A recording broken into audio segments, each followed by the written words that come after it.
there's so many groups out there that are trying to take credit, which is ours. And I'll be discussing that a little bit later. The Colostrum Oil, an immortal lesson. I notice that some of you are probably esoterically inclined, as above, so below, and we'll kind of get into that. So I want to make note of that before we get started. Some thank yous. I'll be covering some of the same areas as Richie, of course. High Desert, I would like to thank High Desert Cryptic Masons and San Bernardino Valley Scottish Rite for co-hosting this event.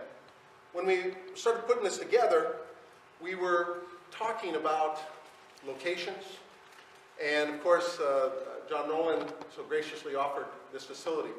And what's neat is we have multiple bodies coming together to co-host an event. How great is that?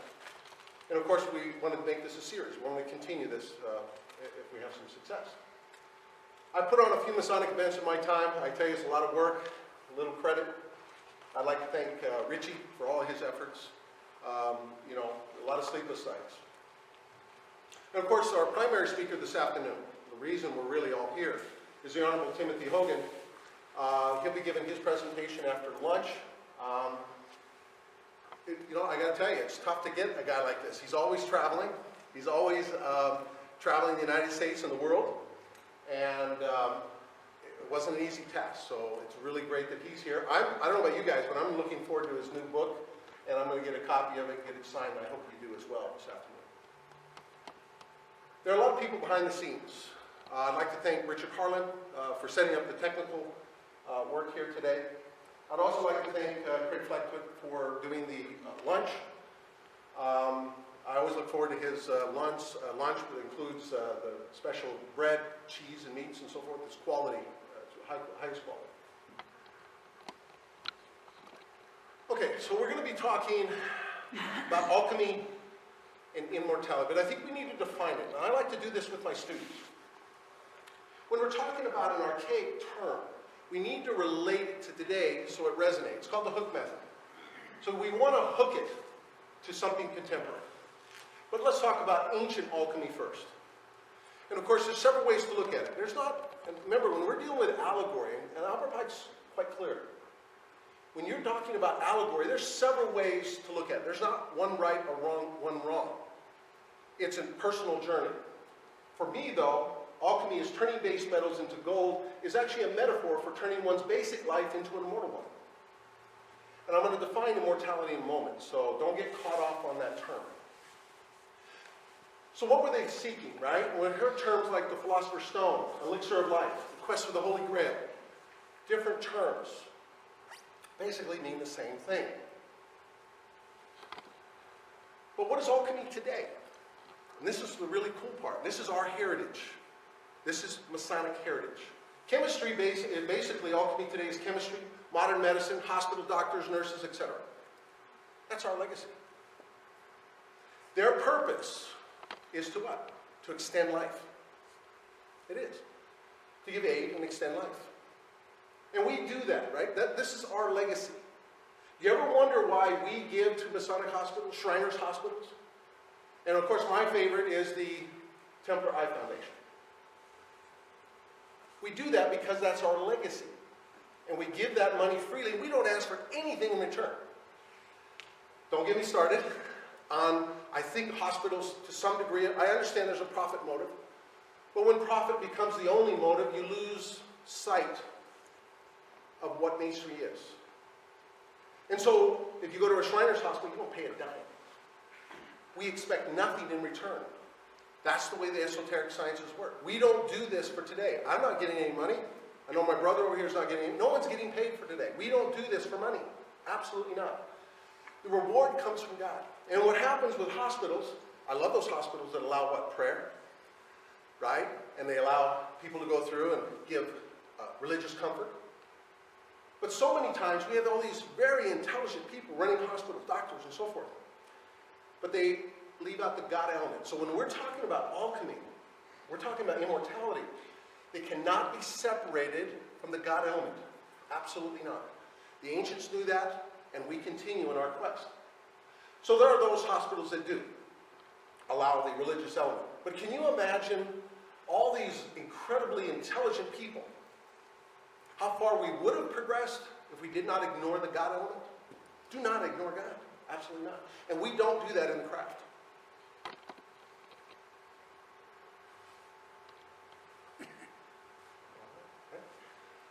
So, immortality. People are like, well, you can't live forever. Well, let's go back in time. Let's look at it from a historical perspective. If you lived in the Middle Ages, okay, say 1300, did you know life expectancy was 31 years old? There's a lot of reasons for that, right? War, famine, plagues, disease, lack of sanitation, and honestly, just pure ignorance. And here we are, we have the craft. We have alchemists. And what are they doing? They're telling us that you can extend life. So if you're a poor villager, and your life expectancy is somewhere in the 30s, and your father tells you, or your grandfather tells you, yeah, Mr. Smith over here has been living forever. They would call him what? They would call him immortal. Even if they lived 100 or 90 years or 120. I've got a book from late 1700s. It lists over 1,000 people who lived over 100, in some cases, over 200 years. We don't talk about that. And then why don't we talk about that? Because we don't have Guinness Book of World Records around to prove what we already know in the craft. That life extension is possible.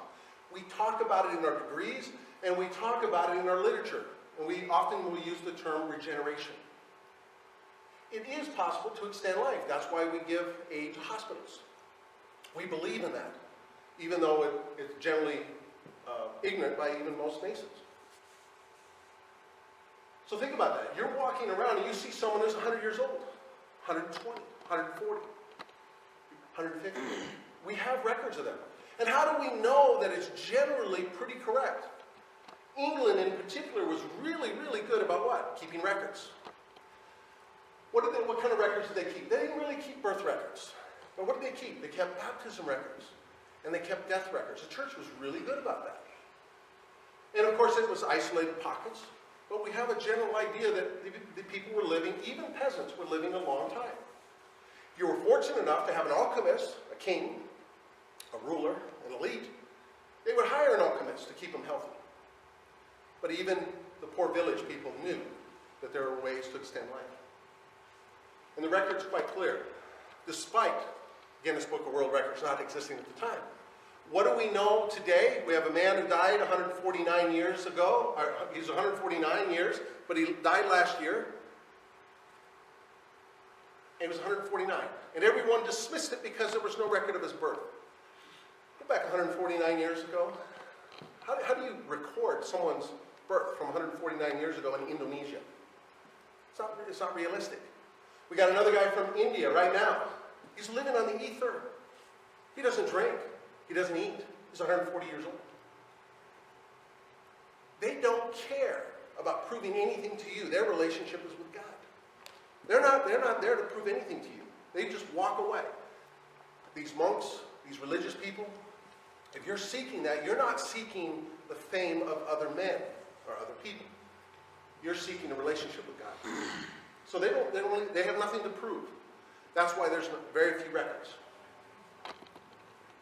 So immortality, in essence, is life extension today. Sadly, we have New Age groups, including futurists, who are now saying that we will have people that be the first time ever to live 150 and 200 years because of technology. And I literally have to say, nonsense. We've already done it. It's in our literature. All we have to do is pick up a book once in a while. We already have the knowledge to live that long within the esoteric sciences. And yes, Freemasonry is part of the esoteric sciences. There are several. And we're part of that family. A lot of them are cousins, right? Our writings demonstrate countless accounts of men living hundreds of years, including, guess what? Saint Germain and Cagliostro. Absolutely. These are two of the most famous. But there are others. They don't seek fame. That's very important. And we learn that in the craft. If you're seeking fame, if you're seeking that higher office, you know, it's like if you ask, I want to be a 33rd degree, you don't ask. If you ask, you'll never get it. Freemasonry is quite clear. We don't teach that. And why would we? If your objective is to extend your life, you're not seeking fame. So we need to be proud of that. That's our heritage. There are other groups. There's all these groups out here. And the things I'm going to be talking about today, there are groups out there who are trying to take credit for it. And I said, I've heard that before. And here I am. I'm an ardent student of Albert Pike. I'll talk about him in a moment. And he's already talking about it from 1872, Morals and Dogma. Eliphas Levi, 1860. Or Manly P. Hall, 1929. Our people are already talking about it. So we have a wonderful problem in the world today. We have say, Japan. And they think this is a bad thing. They have 75,000 people who live 100 years old. And it's straining their Social Security system. They're worried they're going to be too many people over 100 years old. And they're actually openly talking about it. That's a problem. The United States has a little over 100,000. Yet we're like, what, 3 times the size of Japan. And this is interesting. The first time in our history in the United States, life expectancy is falling since about World War II. And what are we doing? And of course, my son and I, we talk about it all the time. The establishment, right? They have a problem. We can't have people living 100 years old. What would 100 million people live 100 years? What results would that have on our economy? It would devastate it. That's why there's not a lot of people here today. There is, but there's not 1,000 people here today. So it's a wonderful problem. So 100 years, to me, is really not that big of a deal. A lot of it, you talk to most people, it's just a mindset to begin with. In the Scottish Rite, we have this wonderful thing going on. At the end of the year, we honor those brethren who have passed away. And I love that event because I get to hear about their age. 103, 96, 107. So what do we know about active Freemasons? They live a long time. Those who participate live a very long time. 100 years is not uncommon in Freemasonry for an active Mason. Because they're just virtuous men. They're not even practicing what we're going to be talking about here. They're just good men. So what does Masonry teach? Okay. It teaches the great purpose of life. Let me talk about Albert Pike in a moment here. So Masonry teaches as initiates the pursuits and occupations of this life are the great purpose of life. Absolutely. We are so fortunate to have Albert Pike. I hear it all the time. I read it on the internet. I hear it on blogs. He was a man of his time. They're apologizing for him for being a white Southerner right after the Civil War as though that was a bad thing because of slavery. Without ever really studying the man. So people like to attack his statue in Washington, D.C., and they'll say things like, well, he was a Southern Confederate general and he fought for the South. Without knowing the specifics, not knowing that this man supported Indian rights. He was a general of a Cherokee, on the Cherokee Nation division. And their treaty, he did the treaty with the Cherokee, and they were only supposed to support the Cherokee Nation. They weren't supposed to go off. And of course, what are typical bureaucrats doing that period of time? They need troops. They pull them off, and they use them in a battle, which of course was a disaster.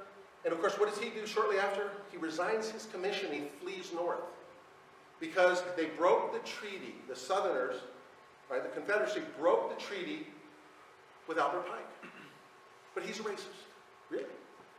He loved the Indian. I'm part Cherokee. I'm just like, no, that makes no sense at all. And they go on and on about all these different, and of course he must have supported slavery because he didn't like blacks. Absolutely not. That's nonsense. So what do we know about Albert Pike? He gave what? He gave the Scottish Rite degrees to Prince Hall Masons. All you have to do is read his book, Morals and Dogma. And he'll talk about things like, in God's good time, a race will be made real. He's talking about the uniting of the races. That's a bold statement for a Southerner right after the Civil War. That's a bold statement. You ever wonder why his statue, of all statues, is still in Washington, D.C.? Because people who know this don't believe the noise that's coming out of the crowd sometimes. We are so fortunate. He was not a man of his time. He was a man ahead of his time. We are now catching up to his ideas, and we'll discuss that a little bit later. So think about that. The great purpose of life. That's what Masonry teaches. This will become evident as we go forward. Albert Pike again. Okay? What did he say? He talks about the scriptures are attributes of man himself. I get in these theological debates with people, or these Masonic debates with people, and when he says that Freemasonry is a religion, I said, absolutely. Pike believed it was a religion. But he also said what? We leave theology to the churches. There's other purposes for morals and dogma. There's other purposes within craft that we can still fall under the banner of religion. The esoteric doctrines. Okay, now this is important. When you start interpreting, there's a lot of things what I like to call noise. Other words in here that will distract you.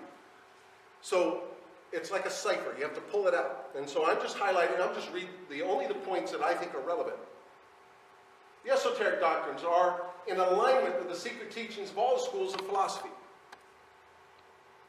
Its secrets are revealed to the wise and concealed from the ignorant. The religious world interprets its scriptures. It becomes ever more apparent that the sacred books were not historical documents. They are, in reality, one personified by attributes of man himself. This by itself doesn't mean a lot, but as we go forward, this is going to be very important. And that's from Morals and Dogma. So then we're going to bring up Eliphas Levi. So, Eliphas Levi is probably most remembered. He was a Catholic esoteric. Okay? And he was a French Freemason. If anyone influenced Pike, it was him. Absolutely. We know that because Arthur de Hora rewrote his book, Morals and Dogma. Albert Pike's book, Morals and Dogma, and he referenced Eliphas Levi. He actually brought references into Morals and Dogma, and we see Eliphas Levi again and again and again. I have Arthur de Hoya's book. It's wonderful attribute to the craft. There is some debate, and I would like to mention that now. I take the position, I have no problem with him rewriting Morals and Dogma. There were a lot of Masons who were very upset because they consider Morals and Dogma sacred. How dare you? It's sort of like Roosevelt when he says, I'm going to run more than twice for president. How dare you? You think you're better than George Washington, right? Same thing. A lot of people, I don't have a problem with that. I think it was a great move because now we can actually go in there and reference what Pike was thinking about and find other Masonic authors. Eliphas Levi is one such example. You get a chance to read his book, History of Magic. It will open your eyes. It's amazing. To explain Holy Scriptures from the religious and dogmatic standpoint forms no part of our warrant. We surrender theology to the doctors of the church. Absolutely. That's where people get confused. That's why we're a religion, but we're not based on purely theology. We render to human science whatever is included in the domain of experience and reason. All right, put your thinking caps on. This is going to come as a shock to a lot of you guys. Hiram Abiff, right? Main character of Blue Lodge. Did you know Hiram Abiff and the Kundalini are symbols of the spinal cord? Yeah. Think about it. Sufficient similarity exists between the Masonic Hiram and the Kundalini of Hindu mysticism to warrant the assumption that Hiram may be considered a symbol also of the spirit fire. That's also the Kundalini, spirit fire. Moving through the sixth ventricle of the spinal column. The exact science of human regeneration is the lost key of Masonry. This is from Stanley P. Hall. Secret Teachings of All Ages. Let me read that again. Very important. The exact science of human regeneration is the lost key of Masonry. Don't use my word. I'm using his. If I said it without him, you'd think I was crazy. He said it. 33-degree Mason. Or when the spirit fire is lifted up through the 33 degrees of Scottish Rite, correct? Are segments of the spinal column and enters into the dome chamber of the human skull. We're going to get into that later. That's considered what? In esoteric terms, heaven. It finally passes into the pituitary body or brain, right? Where it invokes Ra, the pineal gland, and the demands of the sacred name. So we have, I know one of my brothers is in the lecture hall here today, and he's a nurse. So caduceus, right? That's a symbol of medicine today. A lot of nurses will use that on their uniform. Absolutely. That's ours. I told you, we're intertwined with medicine. That's why we support it. All they're doing is continuing with what we started. Of course, we have Hermes, okay, in the middle, which is also what? Mercury. See the sign Mercury in the top? Sun and the moon, the staff. Notice these. What are these? Those are serpents. The serpent fire going up the spinal cord. And you see it here as well.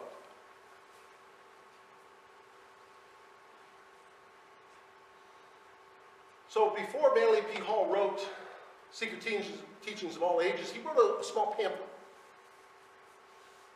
And basically it's called The Initiates of the Flame, 1922, page 44.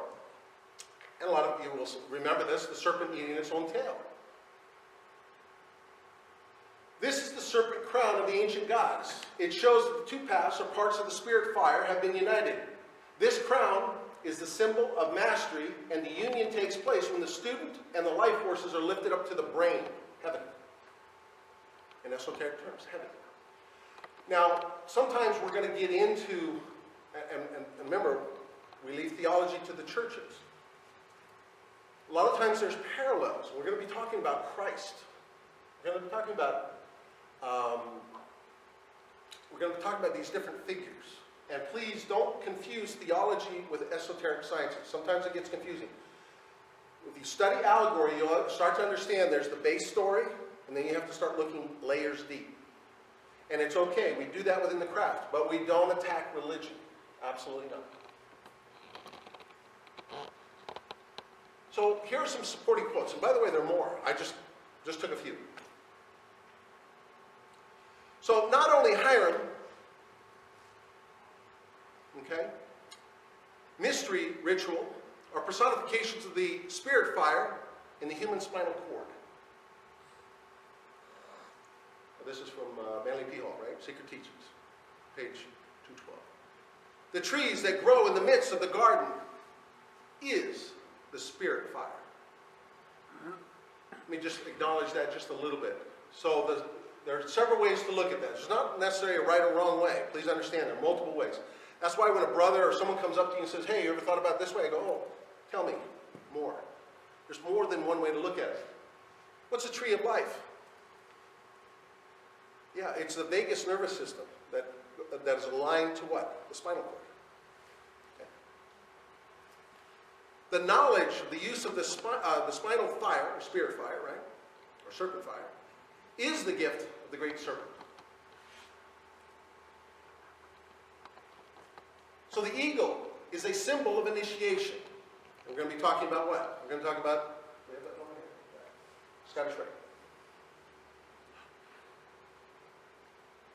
By this is explained the inability of the unregenerated world to understand the secret order of the Rose Cross. Also reference to Scottish Rite and York Rite. Secret order of the Rose Cross. Eastern systems of metaphysics, chakras, the nerve ganglia, along the human spine, the door in heaven, point in the crown of the skull, or Golgotha, through which the spinal spirit fire passes to liberation. So, for those who are York Rite, okay, I'm not giving away anything because it's going to state it later on. I did not say it. They said it. Golgotha, right? We know what that means to us York Rite, don't we? Right? Golgotha, place of the skull. It says it later, so I'm not revealing anything. It's in our text, ladies and gentlemen. Its importance to degrees I won't discuss, but it's in our degrees. Golgotha, place of the skull. Here, base of the skull.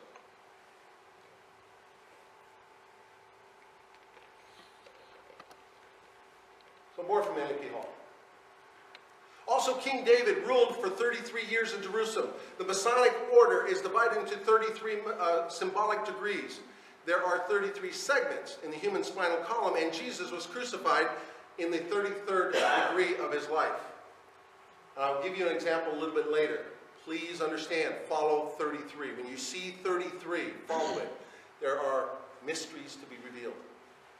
It's no accident we use 33rd degree, 33 degrees in Scottish Rite, and there's no accident Jesus was crucified in the 33rd of his life, and so forth and so on. There are multiple meanings to these things.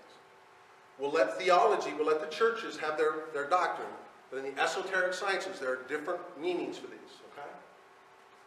So the spinal cord was symbolized by a snake.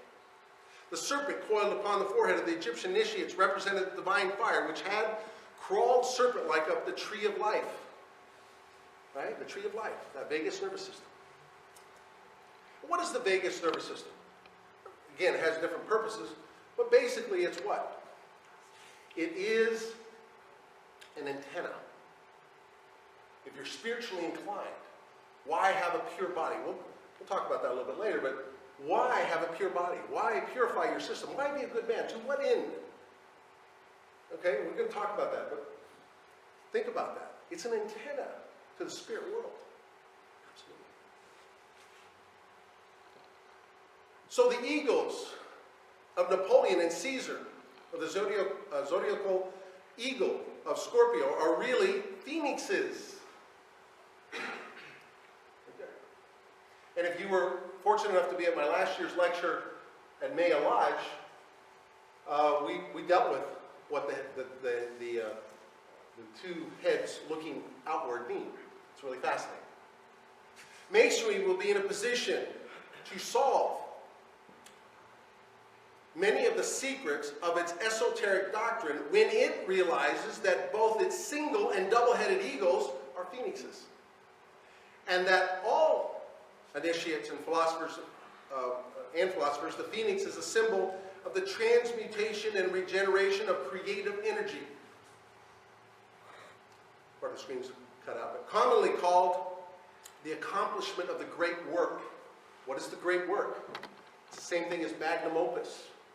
It's immortality. It's regeneration.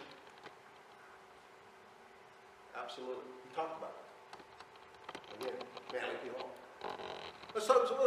What does Upper Pike have to say about it? I just want you guys to realize that this is Masonic doctrine. As we start going into this is where I'm setting the base for something. There is a life principle of the world, a universal agent, wherein are two natures and a double current of love and wrath. Wait a minute. He mentioned ambient fluid. This ambient fluid penetrates everything. Please remember that as we go forward. This ambient fluid. It is the body of the Holy Spirit. Well, that's not what I remember from church, but okay. This ambient fluid is the Holy Spirit. Okay.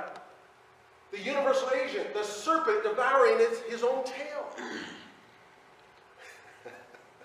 Fascinating when you start putting all this together. It's like a puzzle, isn't it? Of this agent, that phase of modern ignorance termed physical science talks incoherently. Please, I hear it all the time. Well, there's no proof of that. When you're dealing with esoteric science, you cannot bring modern contemporary medicine into the equation. Some of it supports what we're doing, but much of it doesn't. And much of science, what we think of today as science, is actually what? A theory. And later on, it will be disproved 10 or 20 years later. We've seen that again and again in the modern science. So science talks incoherently of these ideas. These ideas, when did they begin? And this is probably an appropriate time. When did Freemasonry begin? No, not 1717. Absolutely not.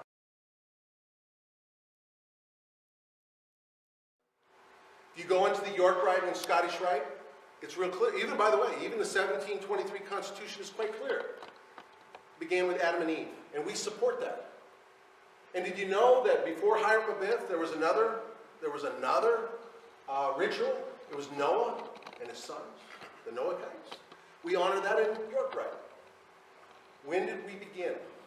Beginning of time. So these ideas here are as old as time itself. And in the upper degrees, York Rite and Scottish Rite, we support that. Blue Lodge, they have their own little, we get it, okay, that's fine. And by the way, don't get me started, Pike does not apologize for that belief. He's quite clear. And I've had to use his quote numerous times when I have a debate with people who love to bring up Blue Lodge ideas. So they talk incoherently, knowing not of it save its effects, and theology might apply to it all its pretended definitions of spirit.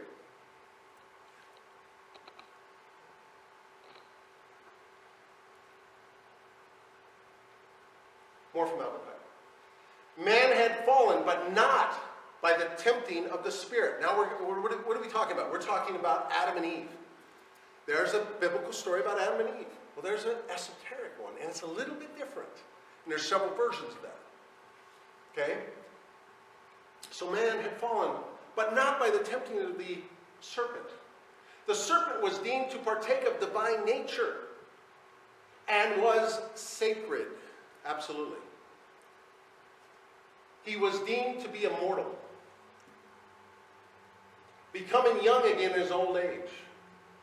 Serpent in a circle, holding his tail in his mouth, was an emblem of eternity. Now, this is very important. We don't have time to go through all. It would take too long. Manly P. Hall referred to the serpent 154 times in his book, Secret Teachings of All Ages, while Albert Pike referred to it 244 times in his book, Morals and Dogma. Those are great mysteries to behold. If you're willing to study these books. Did you count them all? I did. Wow. Yeah, I was curious. Now, the neat thing we have today, we have PDF files, so it's actually not that, it's not that hard anymore. You just put in a word and it shows you at the bottom. It wasn't that big of a deal.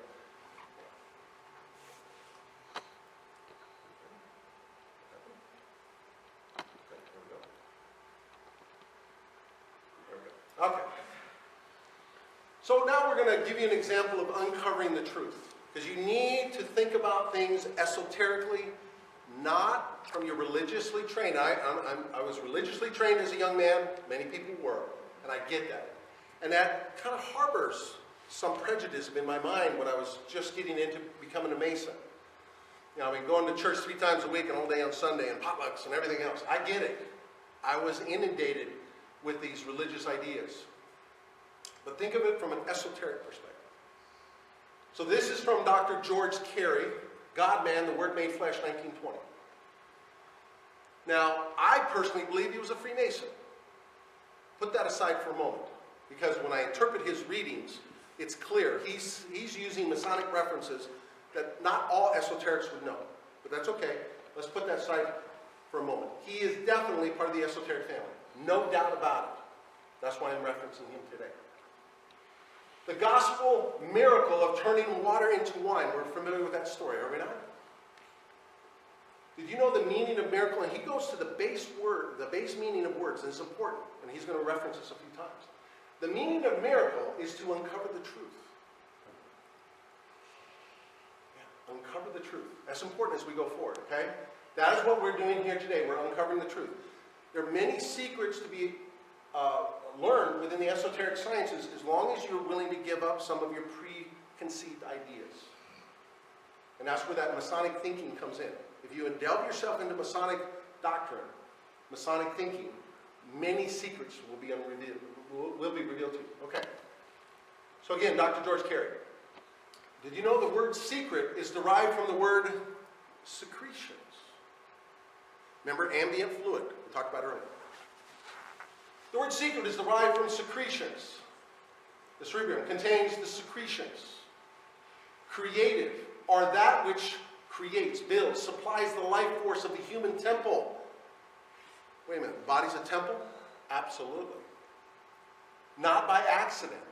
I remember as a young man, I would, of course, this was in the 1960s, right? So things were a little bit different back then. We used to have like a lot of fist fights. Okay? Now we teach our children not to do that, but it was part of our manhood training. So we had a lot of fist fights. And I remember my dad saying, when you get in a fight with someone, make sure you don't hit him right here, the side of the head. What's that called? Temple. Right? That's important as we go forward. Remember that. The body is a temple. And the temple right here has significance to the cluster. Supplies the life force to build a human temple. Soul of man's, or Solomon's temple. Okay, here we go. Again, we get caught up. What is the soul? It has different meanings for different periods of time and different people, different religions. The soul can mean, particularly to Christian religions, the spirit of the body. But not all Christian religions believe that. We know, for example, Jehovah's Witnesses believe the soul is a human body. Many ancients believed that the body was the soul. When the body died, the soul died. That's why it gets confusing sometimes. So you need to know the root meaning of soul. But they're referring to it as the soul as Solomon's temple. Did you know that Solomon's temple was designed like the human body? As were many ancient temples. That has significance. So Solomon's temple. Hence God, the Creator, dwells in you. Absolutely. The cerebellum is his throne. Cerebellum, for righteousness, is answered in the cerebellum. Now this is very important as we go forward. Because even if you're practicing Kundalini, even if you understand what all this is, I go back to, and I teach Scottish Rite classes, and I ask the gentleman, to what end? Why be a good man? And this will become evident as we go forward. Why be a good man? To what end? For what purpose? Well, I get benefits from my brother. Oh, you're in the wrong business. There are no benefits. The benefits you get are from God. The carnal mind is at enmity with God, or to God. Absolutely. Your mind will put you astray. And this will become evident as we go forward. So the early Christians, especially the saints, right? The early Christians knew the scriptures were allegories based on the human body. Here we see a picture of, was Michelangelo trying to tell us something? If God is in heaven, maybe heaven is also very important, also not one or the other. Don't get caught up in that. Okay, the highest organ of our body, i.e. our brain. We have a tendency to think that these ancients were stupid, that we're so enlightened today. No, we are not. We're using technology. They didn't have technology, and look what they were coming up with. They were relating heavenly spheres, right? Things in the etheric realm to the human body, and they were naming things as we go forward. That'll become evident. Okay, so the kingdom of God comes not with observation. The kingdom of God is within you. Look at that. You have man and God, but that's the brain. Interesting, huh? The early Christians knew that the scriptures, whether written in ancient Hebrew or Greek, were allegories, parables, or fables based on the human body, fearfully and wonderfully made. They had parallel stories. I'm not saying Jesus didn't occur. I'm not saying that at all. But they related things, they did parallels. They see the relationships to that, and they related it to the human body. Fascinating. That's from Dr. George Carey. So Christ, please, don't attack me. Not the messenger. Christ, which is the Greek name for oil. Remember ambient fluid? Now we're getting into the oil. Regenerates the body and overcomes death. Absolutely. The fluid, oil, or marrow, which flows down the spinal cord, comes from the upper brain, the Creator, our Father, the Most High. Regenerative seed, that life essence which creates the human form of corruptible flesh. Remember, your flesh is at enmity with God. In the Greek, from which the New Testament was translated, this marrow, now he's referring to what? Marrow is narrative. This ambient fluid. The Christos oil is in the marrow. Is called Christ, which is the Greek word for oil. Remember, we get anointed on our head with oil? Not by accident. There's no accidents in the esoteric world. Absolutely not. Collective consciousness. I'm a big believer in it. When this oil is refined, transmuted, lifted up, raised, it becomes so highly vitalized that it regenerates the body and overcomes the last enemy, death. It's so vital to the human body. Let me emphasize, please do not waste it. A lot of this, I'm only giving you a superficial view. Get his book. You can download it free online. This man was genius. I'm reading his latest book on the cell salts. And I found out I'm deficient in certain cell salts, which I need. I'm now taking the cell salts that he recommends. Because I'm Aries. I need special cell salts, the way I think. But download this book. He gives so many wonderful things to say. I'm just giving you a quick overview. So what is the colostrum? The colostrum is a thin, irregular sheet of neurons that is attached to the underside of the neocortex in the center of the brain. You can see them right there. They're highlighted right here. Right there, both of them. Interesting, huh? Right here, right above the ear, goes across here.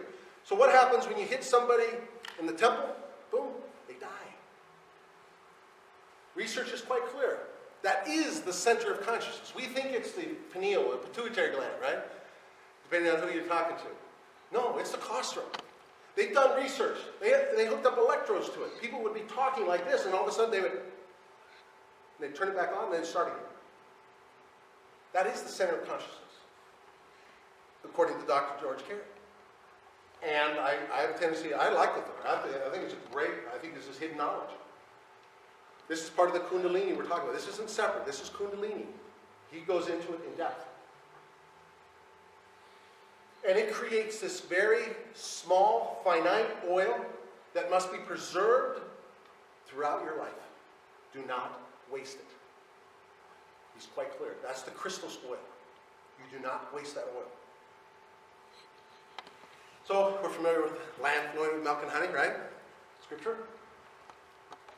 So, according to the esoteric teachings, there is a sacred fluid produced in a small, thin layer of gray matter found in each cerebral hemisphere that is located just above our ears, right here, right there.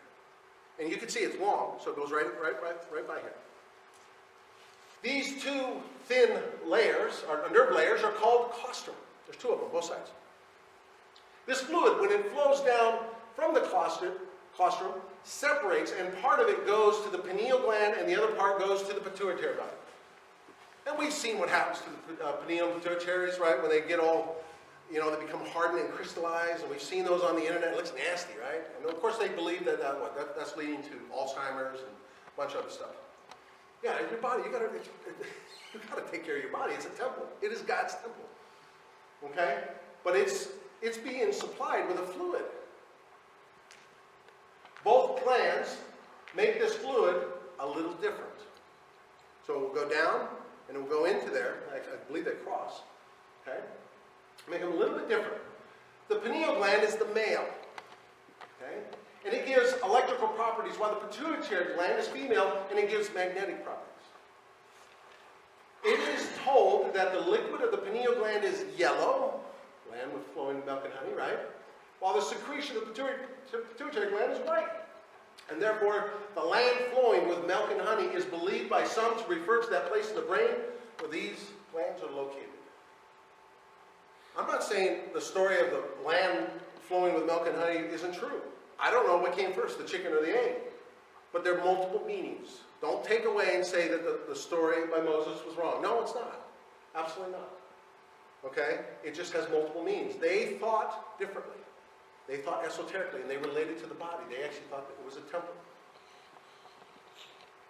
So, we often taught, when I was young, I was taught about external salvation.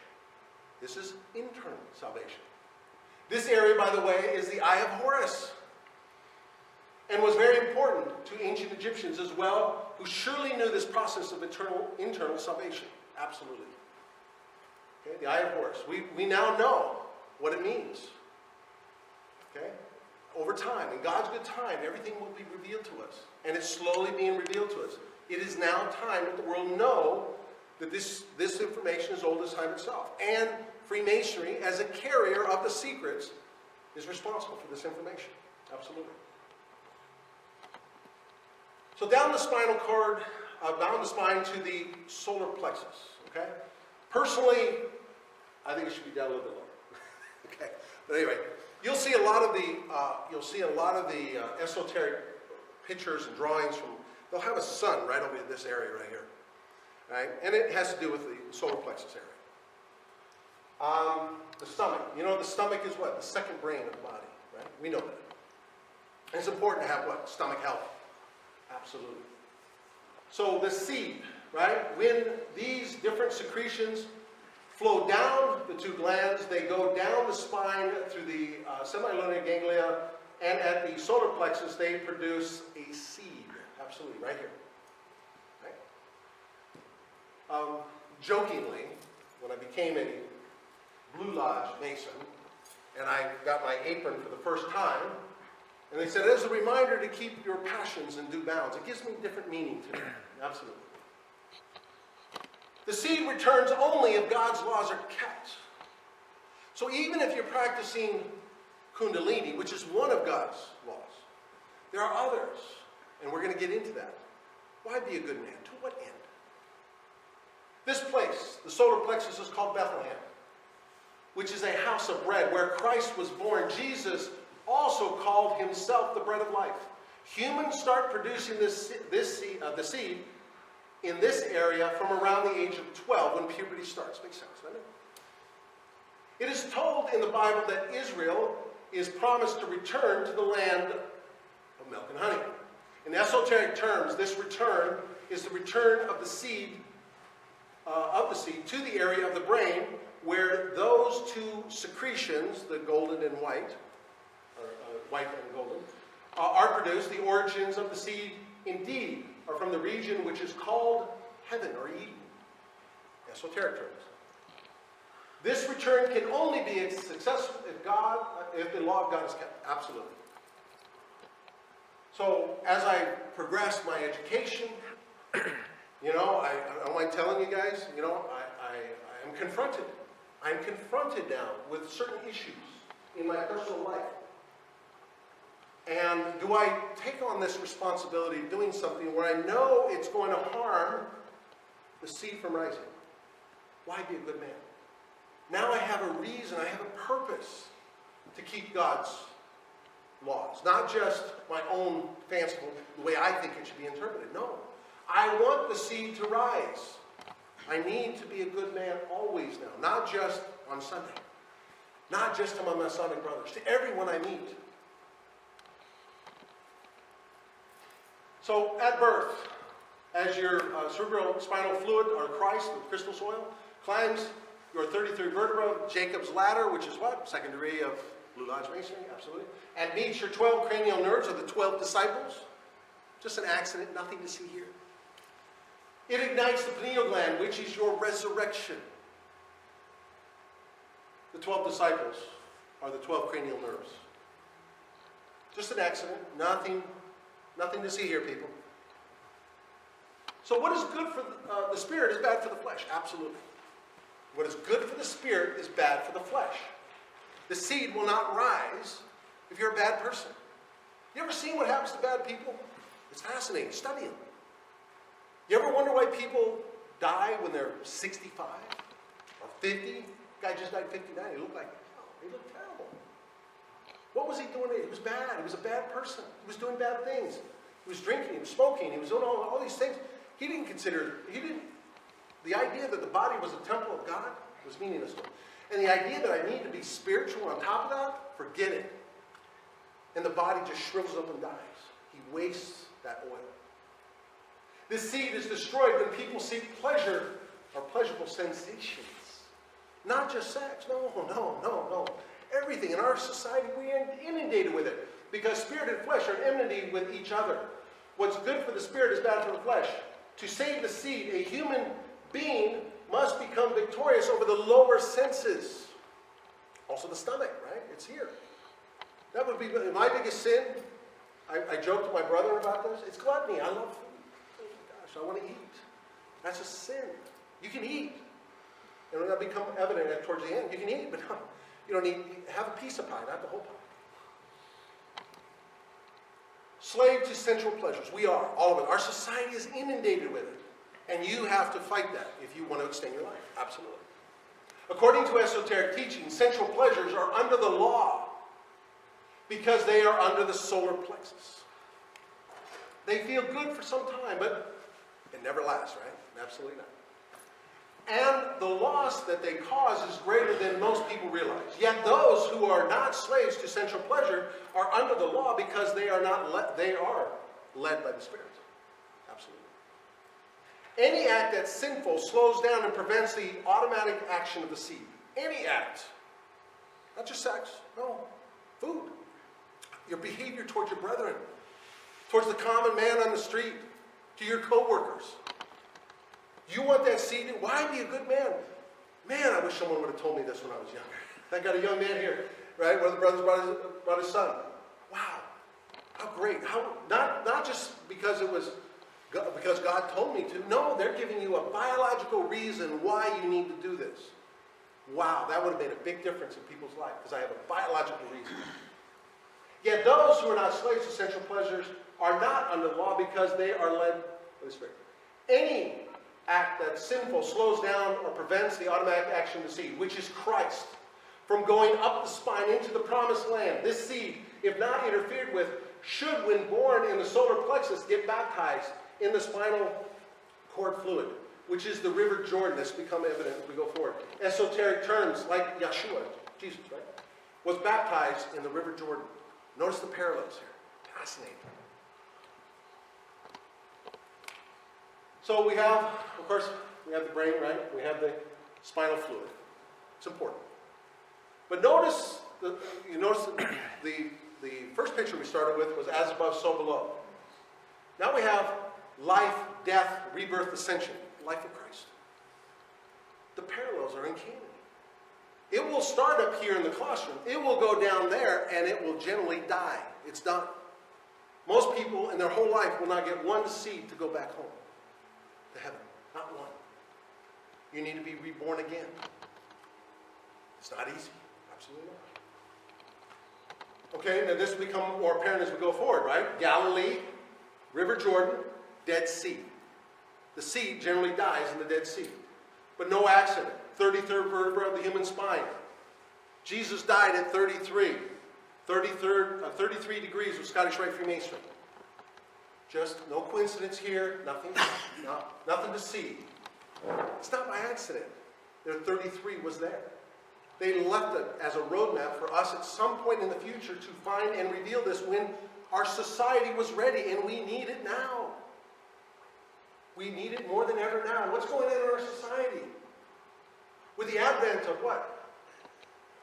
Right? With the advent of the internet. Right? We have huge problems. They need to know the truth. Now, I'm not going to say anyone, if they do certain behavior, I'm not going to tell them they're wrong. That's not my place. But now you have the information.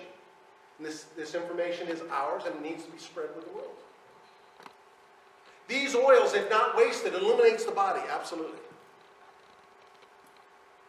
In essence, when the seed, together with the oils in the spinal cord, are not wasted, the body restores itself and no longer wants anything evil. Absolutely. I can give you examples, but I'll tell you, maybe later on, I'll tell you a great story. Be it tobacco, alcohol, masturbation, negative behavior, or anything else that harms the body and spirit. Any behavior. These oils, if not wasted, illuminate the body. The lamp, your body's a lamp. It is the oil that gives consciousness and thus light. When it's dried up, people die. You can see when people drying up. I love seeing my brethren who are 80, 90, 100 years old, and I look at them and go, man, I can see your aura. You're alive. They're not giving in. They're not going to die. No, they don't believe in death. They're good men, and I know that. And thus light. When it dries up, people die. When people are aging, it means that that oil is being produced in lesser amount until it's not produced at all, and then death comes. We know the cause of death. It's that costly oil. You wasted it. Not just sexually. No. Your life, the way you lived your life. The spinal cord is the straight and narrow way. Another parallel. I love it. Okay? To the region of heaven, the brain, the process of saving the seed makes us born again. Absolutely. I love the parallels. So we referenced the earlier slide, right? Jordan empties into the Dead Sea, and the spinal fluid empties into the region known as Sodom. Remember Remember the story of Sodom and Gomorrah, right? Absolutely. Okay, so you can see right up there, Galilee, River Jordan, Dead Sea. See the parallel? Designed after Israel. Nothing to see here. Coincidence. You ever notice our affinity with King Solomon's temple? Just it's a constant reminder. We need to know this stuff. It's right in front of us. Okay, and we live by what? Allegories, symbolism is part of the craft. We don't want our oils to end up there because this place indeed is the place of death. Right here, Sodom. The oil is destroyed in this area when it is a slave to lust, all sorts, be it sex, overeating, alcohol, anger, greed, are similar fleshly impulses. Why be a good man? I'm giving you a reason. Extend your life. And now more than ever, I tell you, now more than ever, it's so sad. We'll talk about that a little bit later.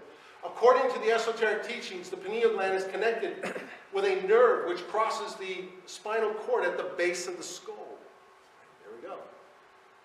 And the pituitary body also has a nerve connected with it which crosses the spinal cord at the same location. Thus, these nerves make a cross. Pure accident, nothing to see here. These two nerves merge in the solar plexus.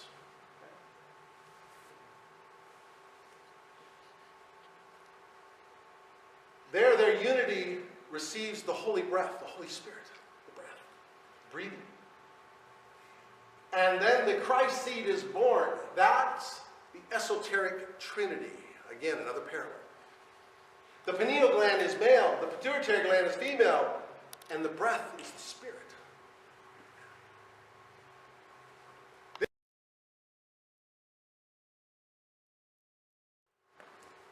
At the time of puberty. Then it forms each, this is really cool, this is going to give you a reason to save the seed, forms each 29 and a half days for the rest of one's life when the moon is in one's zodiac sign. I'm Aries, okay? The important thing is if you're not astrologically inclined, that's fine, not a big deal. Just understand that every lunar cycle you produce a seed. And you want to save it. A lot here. Like the evil that sought to slay Christ, the seed. So passions, desires, and emotions will seek to slay this seed.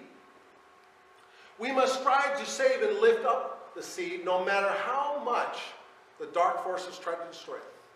The world will tempt you at 100 million different ways. It's hard. And you have to give up certain positions of authority. You know, your quest for more money, you may have to give that up. Not always. You may have to give it up if your job is inhibiting you from raising the seed. In the craft, I had to give up a position that I enjoyed doing because it inhibits the rising of the seed. Absolutely. Because I have to do things that are counteractive or that are counterintuitive to raising the seed. I do no longer seek high office in Freemasonry. Absolutely not. It's the furthest thing from my mind.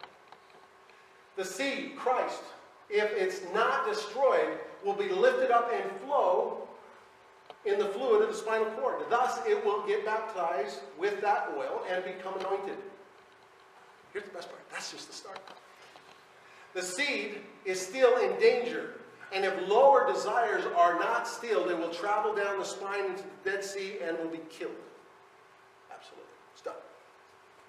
If the seed succeeds in traveling back up the spine every 29 and a half days, because our lower desires are stilled, it will get crucified at the base of the skull. Go with it. Base of the skull. Okay? And will transform itself into the power able to make the individual born again. When Yeshua was crucified, he rose with a transformed body. When the Christ seed is crucified, it transforms the body and spiritualizes it. That is a whole other quest. We're transforming our physical body. Now we have to work on our spirituality. That's really cool. Making it vibrate at a higher rate. We're talking about vibrations of the human body. You ever wonder why your prayers are going unanswered? Could be you're living a life that is what? Against what we should be doing.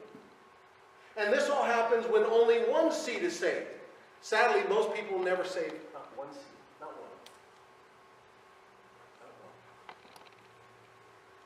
saving these seeds, your body will be transformed. When the second seed is born after this experience, it's a finer and more powerful nature due to the saved first seed. So it becomes more finite and more powerful. Jesus said to his disciples that they would do even greater things than him because he goes to the Father. When the first seed is crucified, the pineal gland, the father gland, absorbs some of its essence. And when the fluid is used to make another seed is released, it's finer and more potent. The more seeds that you save, the greater the transformation. Our minds are renewed. Absolutely. And in his book, he talks about the cell salts. You need certain cell salts based on your astrological sign to do what? Because he's dealing with the mind, heaven. And our bodies are transformed. This process can be compared to tithing. Another parable. I love it. Give at least a 10th part of that which came from heaven, the brain, back to the source. Absolutely. The sacred seed of Christ. To save the seed, one is required to live a life of total love.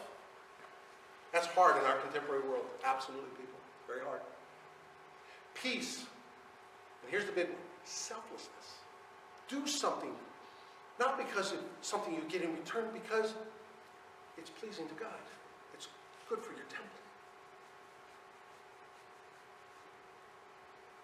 Not to hoard, but to give. Not to hate, but to love. Not to attack, but to strive for peace. Everything we talk about in Freemasonry, but often we do not do. I've given you a purpose for following our lessons now. One must not indulge in any excesses. For me, it's food. Absolutely. And lust and anger. When you get angry with somebody. Right? A brother says something to me. I just turn the other cheek. I no longer want anger.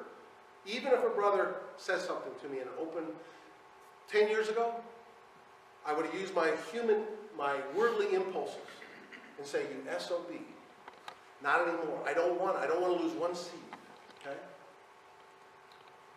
Okay? Should not even be entertained in your mind. Don't even do it. Turn the other cheek. Right? Absolutely. If one lives in that state of holiness, each month the seed will be saved, and after 12 months of this saving, you will get a real anointing experience. So every 12 months, 1 year, it just flows over your brain, over heaven. After 12 months, you get a real anointing. The saved oil will be poured over your brain, which is the true anointing of God. Not an external anointing, right? The external, you remember that? Yeah, no. By rubbing olive oil on your head. That's just symbolic of what we're talking about. The ancients knew this. This is nothing new. This process of saving your seed or seeds is the most natural thing you can do. Time and time again. I have my Masonic blog and my Facebook page, and people is there something I can do? I said, everything you want for an immortal state is within your own body. It's there. They don't understand this. No, it's there. The body regenerates itself anyway, doesn't it? You break an arm, what happens? It heals. Did you know your organs regenerate? Give it a chance. It does want to regenerate, but you have to give away a lot of the stuff that the world wants you to do. Okay? So, save the oil, be poured over your brain. So this process of saving the seed is the most natural thing you can do. You simply need to be a good person and live a righteous life, and you will get the sacred seed of Christ to save and extend your life. Life extension, regeneration. However, though this process should be natural and easy, it's actually really difficult. Absolutely. Okay? Because of the fallen state of humanity, the dark forces that rule the world, which continually tempt you and me, we're constantly being tempted. But it used to be, it's displeasing God. Right? I sin, it displeases God. Wait till we get into the definition of sin. No, I sin because of a lack of knowledge, ignorance. Yeah, I have a purpose now for doing good things. It's me, it's my body, it's my physical flesh, and it is pleasing to God, absolutely. When the seed is close to crucifixion, you'll know it. I've read the accounts. I've heard the accounts of people who have saved the seed more than 12 months in the anointing. It's amazing. As such, it might first look like the whole world is trying to prevent you from saving that first seed. Some sacrifices might need to be done in order to save it, absolutely. So, for example, no longer associate with people who like to involve you in arguments. I like to tell them, especially the new Scottish Rite Masons, I said, why do you want to attend a meeting? Why do you want to go to Blue Lodge? You need to practice what other men are trying to practice. Trying to be good men. It's hard enough in the world, right? But you go to a Scottish Rite meeting, not a bad word is said. No, not one. Okay, when I go to York Rite, not a bad word is said. I love going. Right? I get to practice these things with other men who are trying to do the same thing. Avoid those people who try to seduce you, including women. But other men, they'll try to seduce you what? Into an argument. No, I don't want to argue with you. I love it. I went somewhere, and a very intelligent person said, you know, you're a really smart person, Hank. I'd like to debate you. I said, oh, no, I don't debate. Well, why don't you want to debate? I said, because it's an enmity with God. No, I don't debate anything. I'll express myself. If we disagree, that's fine. You can have your opinion. It's an individual path. I don't debate. There's no debate. You tell me what you have to say, I'll listen. And I'll pay you respect. But I don't want to demean your character. Not at all. So, very important. So how about stop watching and listening to anything that would aid the lower desires to prevail? What are we talking about? Obviously, you probably go right to the idea of pornography. But how about just a movie? How about like Friday the 13th? Tell me what good is that going to do for your spirit? No. No. So what do I get on Netflix and I'm watching Christian movies, you know? What are you going to do? Do you want to watch those things? I want to watch things with good, positive endings. Okay?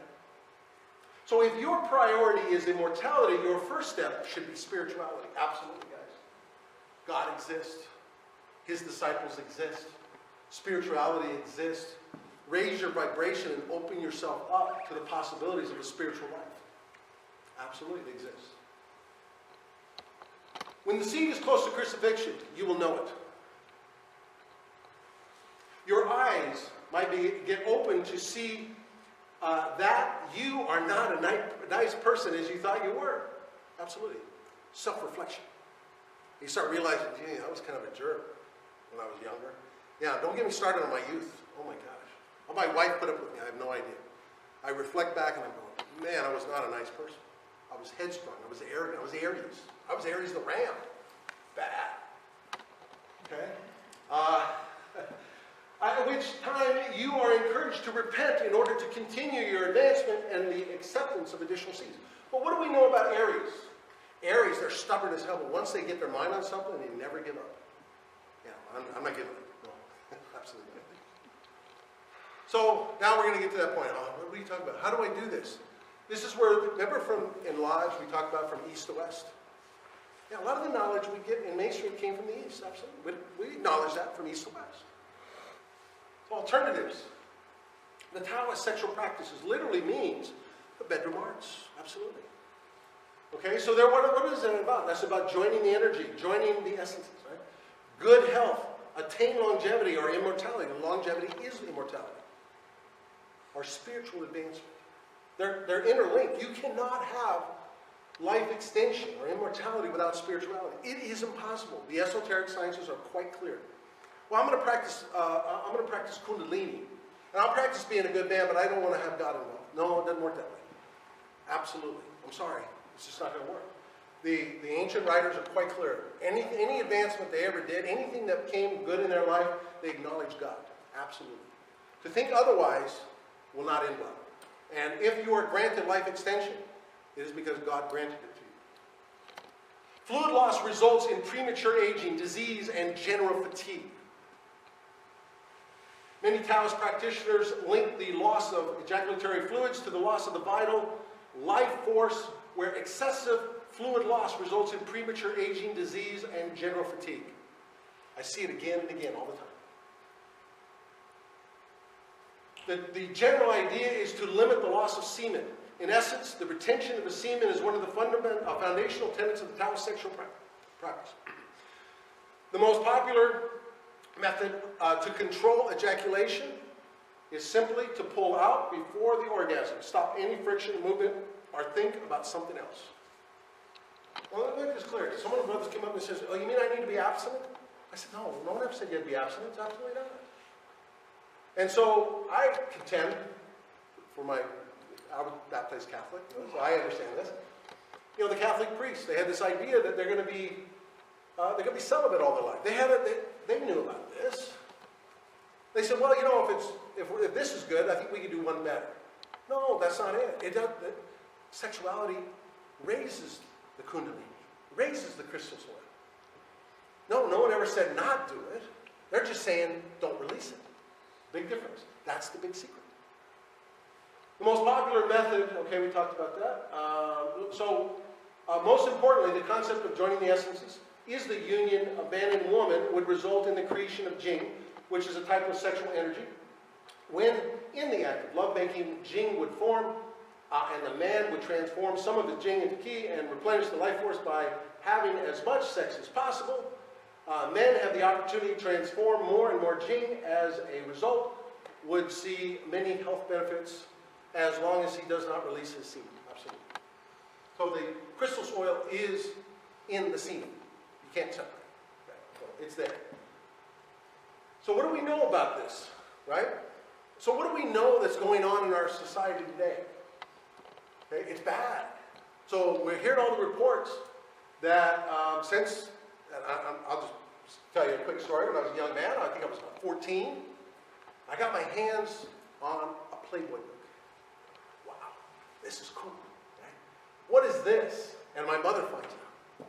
Now you got to go back 1970. I mean, this is Puritan era compared to today. Well, first of all, she slaps my face, tears the book up right in front of me, and says, "Well, now this is my house." I said, "Okay, Mom." So at a young age, we're like, "No, you can't do this." So of course, nature is such, So I'm back to Sears catalogs. I mean, really, seriously. But what's going on with young men today? It was discouraged back then. Today, it's natural. It's okay. It's healthy. No, it's not.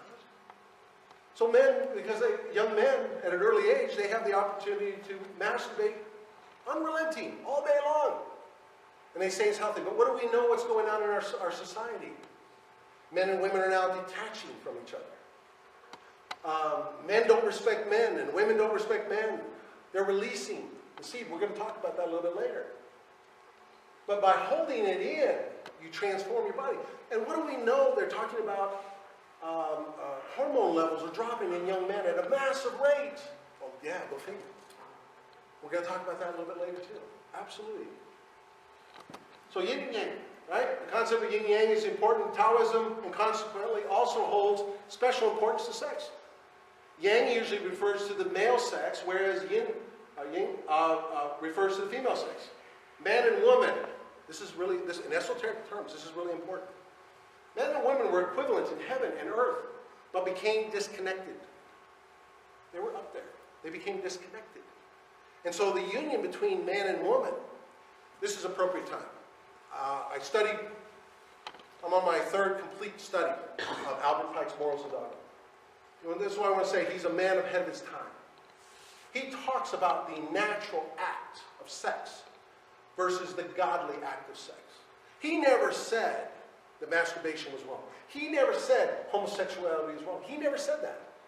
He's called it, like the ancients, they called it a natural act. It's fine. But he said the union between man and woman is sacred. It's a heavenly act. And I always thought that would be fascinating because people like to say, look, homosexuality or masturbation is a sin. No, it's not. No one's saying that. If you want to do it, that's fine. And that's why in Freemasonry, we don't have a problem with people who do those things. Absolutely no. We don't have a problem with you're homosexual. No, never, not one. Okay? But the esoteric sciences are quite clear. The union between man and woman is sacred. And why is it sacred? Because it creates life. Absolutely. We'll talk about that in a moment. Therefore, while heaven and earth are eternal, man and woman suffer the premature death. Every interaction between yin and yang has significance. Because of this significance, every position and action of lovemaking is important. Right? Absolutely. To them, Taoist texts describe a large number of special sexual positions that serve to cure and prevent disease. Okay, that's their belief, I get it. So, now this is important.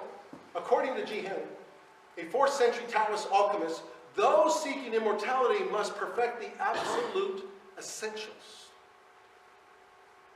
These consist of treasuring the jing, circulating the qi, and consuming the great medicine. Oh, now he's an alchemist. What's the great medicine? No, it's not semen. It's an elixir. There are elixirs. We have one of the preeminent alchemists here in the United States. It's an elixir. There are elixirs available to you. Find one. And if you get it, treasure it and hold on to it and utilize it. Purify your body. The sexual arts concern the first precept, treasuring the jing. This is partially because of treasuring the jing involved in sending it up to the brain. In order to send the jing into the brain, the male had to refrain from ejaculating during sex. Absolutely.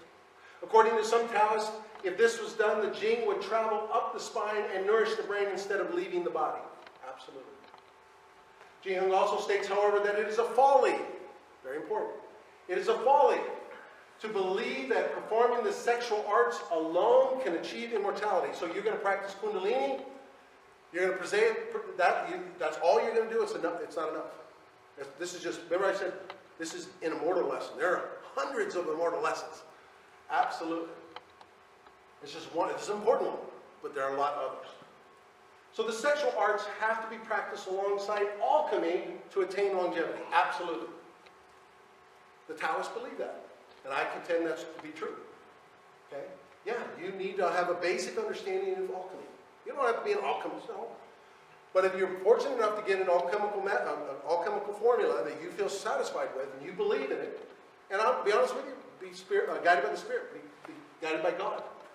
And that will have an incredible effect on your body. So this is more of a Western view. And honestly, this is what I practice. I like this. This is more Western view, okay? This is carezza. This is a type of gentle, affectionate sexual intercourse. The word carezza comes from the Italian word carezza, meaning caress. Right? What do women want all the time? What do they really want? They want to be caressed. It isn't always about intercourse. They want to be loved. The goal of carezza, unlike most kinds of sexual intercourse, is not about an orgasm. Absolutely not. But rather teaching a relaxed state of union with your sexual partner. So what do we know about elderly people? I love telling my students this story that there was a man, he's in a senior home, there's a woman, she's in a senior home, they're both in wheelchairs, they're in the latter stages of their life, and they can't sleep at night. They lost their partners a few years ago, and all they ask is that the nursing staff put them in the same bed together so they can hold hands, so they can caress each other. That's all they want. They're not having sex, they're caressing each other. Human contact is important. It's an important part of the human species, okay? And that's a great story, right? Caress. So caress encourages sexual partners to be relaxed as possible and to take deep breaths, holy breath, right? Absolutely. Holy Ghost. Breathe to relax when feelings are intense and energy surge. The emphasis of carezza is not on sexual passion. Never. But spiritual love for another person. Practitioners of carezza engage in sensual bonding activities such as smiling and skin-touching contact rather than typical foreplay activities. Don't go for the genitalia right away. No, absolutely not. When practitioners reach sexual intercourse, it's much slower and more relaxed than typical intercourse.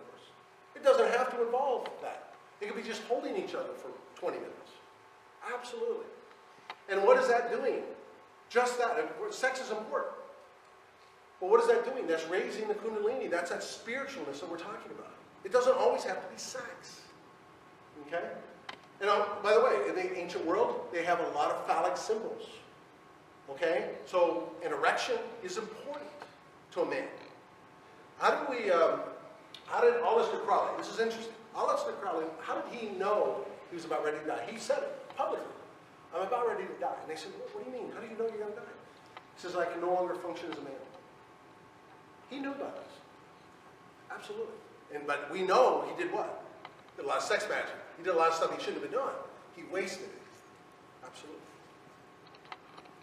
So this is another movement that is like Carezza, like anything else. They're out there, and to be honest with you, we've been talking about this in the craft for a long time, and they're taking credit for it. That's fine. But they're doing it justice to young men. So it's called NoFap. It's a movement that serves those who wish to avoid pornography and masturbation. Its name comes from the slang term fap, meaning referring to male masturbation. NoFap was founded in June 2011 by Alexander Rhodes after a thread on Reddit about a 2003 Chinese study that found that men who refrained from masturbation for 7 days experienced 145.7% increase in testosterone levels on the 7th day. I go back to my earlier statement about why is it young men's testosterone and hormonal levels are dropping. We know. No one else wants to say it. Stop it. You're killing yourself, and it will become more apparent as we go forward.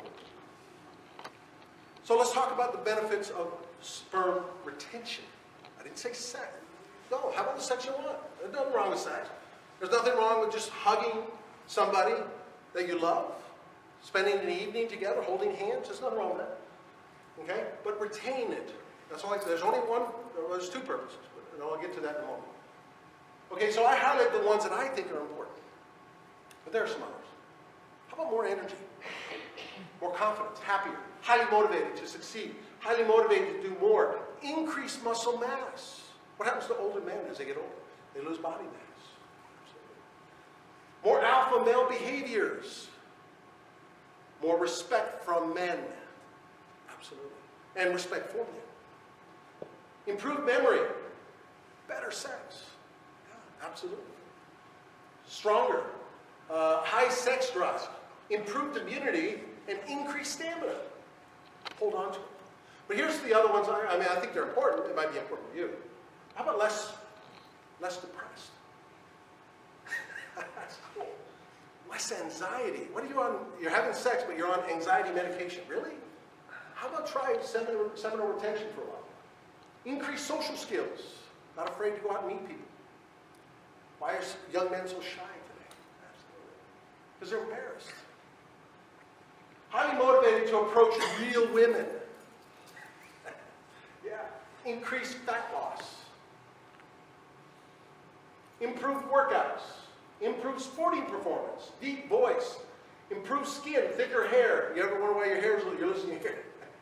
Increased hair. Facial. Body hair. Less sleep required. Sometimes I only need 3-4 hours sleep. It's crazy. Brighter eyes. Clearer skin. Improved body language. Increased attention for women. If you're holding it, women, by the way, and this is, you just do your own research. You're holding your semen in, women are attracted to you on a subconscious level. It is freaking amazing. I mean, I can't tell you, and they all talk about it. You know, I've been married for 35 years. I'm happily married, but man, please stop it, you know. No more. Thicker, longer penis, right? Absolutely. Aloof attitude. Aloof attitude. Let's talk about aloof attitude just for a second. When you seek an immortal life and a life extension, you're no longer what? I need it now. Hey, you know what? I'll go see that movie when there's not so many people. Hey, you know what? I'm not in such a hurry anymore. If you knew that you were going to live longer than 65 or 75, would you be a little bit more relaxed about things? I have no time clock on my hand. I feel it's up to God. Guide me. Absolutely. If I could live 120, would I live 120? I don't say if. Would I live 120? 150? Yeah, I'll do it again. Having a great time. But what do we know about people who were mortal in the past? They had to flee. Right? And I'm prepared to do that. You should be as well. If time, I think the attitude I've been told, the time is now to release this information. Okay, I'll release it. But what happens if tide turns? And they say this information is no longer wanted. And they come after you. You might have to hide. Absolutely. Masons have done that in the past and will do that in the future. Right? Absolutely. How about controlled aggression? Whatever, I'm fine. And mental powers are acute. I mean, I can't sleep at night because my mind is going 100 miles an hour. Improve relationships, absolutely. My relationship has never been better. So let's go back. We've got to go full circle. A few more supporting words.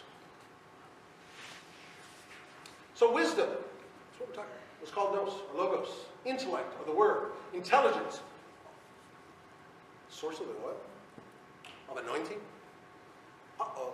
That doesn't make sense. If you take all these other things, it doesn't make sense when you put the source of the oil of anointing.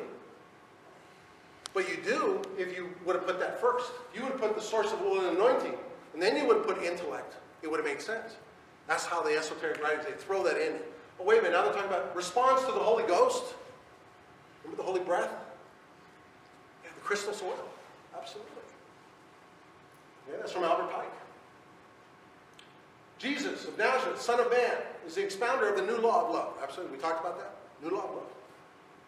Blessed are they that mourn, for they shall be comforted. He pours the oil of consolation of peace upon every crushed and bleeding one. Oil. Yeah, how do you feel after when you realize this? You go, man, I went up to we got a young man here in the crowd. He's, I wish someone would have told me when I was young. Yeah, seriously. I wasted so many years. It's so sad. But maybe we can change things now. So this is from Dr. George Carey. The fluid, oil, marrow, which flows down the spinal cord, comes from the upper brain, the Creator, Father, Most High, the Creator Seed. This marrow is called Christ, which is the Greek word for oil. When this give it out again. What's going to hold you back? Your ego. My ego. Absolutely. It's hard. It's humbling. Right? It's humbling to realize that your life up to a certain point was a lie. I get it. I do that all the time. And then you have to realize that you have to change your ways if you want to extend your life. Triumph of the ego over the enemy death are the substance and potentialities of the body, and that these fluids can and will save the physical body if conserved and not consumed or wasted in sexual or animal desire. So we're familiar, some of you are familiar with that picture, right?